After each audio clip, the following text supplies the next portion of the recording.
Saudi আরবে তো হামলা চালিয়েনি ইরান, হামলা চালিয়েছে সৌদি আরবে মার্কিন ঘাঁটিতে, কাতারে, সংযুক্ত আরব আমিরাতে। আমেরিকা তো স্বাভাবিকভাবে বলবে যে আমাদের ঘাঁটিতে ওরা হামলা চালাচ্ছে, তোমরা কিছু বলো না কেন? তো তখন সৌদি আরবকে বলতে হচ্ছে। কিন্তু ফ্যাক্ট হচ্ছে কি, এখনো পর্যন্ত যুদ্ধের এই তৃতীয় দিন পরে সৌদি আরব, কাতার, সংযুক্ত আরব আমিরাত, বাহরাইন, কুয়েত এরা কেউ কিন্তু ইরানের দিকে একটা গুলিও ছোড়েনি, যুদ্ধ ঘোষণা করেনি। কাতারে, সংযুক্ত আরব আমিরাতে, বাহরাইনের পঞ্চম নৌবহরের একদম ঘাঁটি তো ধ্বংসই করে দিয়েছে, সংযুক্ত আরব সব জায়গায়, কুয়েতে।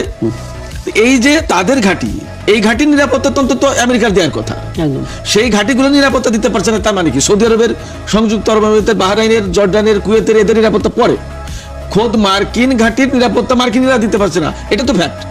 যদি তাই হয় তার মানে এইখানে সৌদি আরবের লোকজন, তাদের মাথায় তো মিনিমাম বুদ্ধি আছে, বা এই রাষ্ট্রগুলোর নেতাদের মিনিমাম বুদ্ধি তো আছে, তারা তো এই প্রশ্ন তুলছে যে ভাই তুমি তোমার ঘাঁটির নিরাপত্তা দিতে পারছো, তুমি আমার নিরাপত্তা দিবে কি হবে? ইরানের ক্ষেপণাস্ত্রের মুখে তোমার ঘাঁটি নিরাপদ নয়, সেক্ষেত্রে আমাকে তুমি নিরাপত্তা দাও।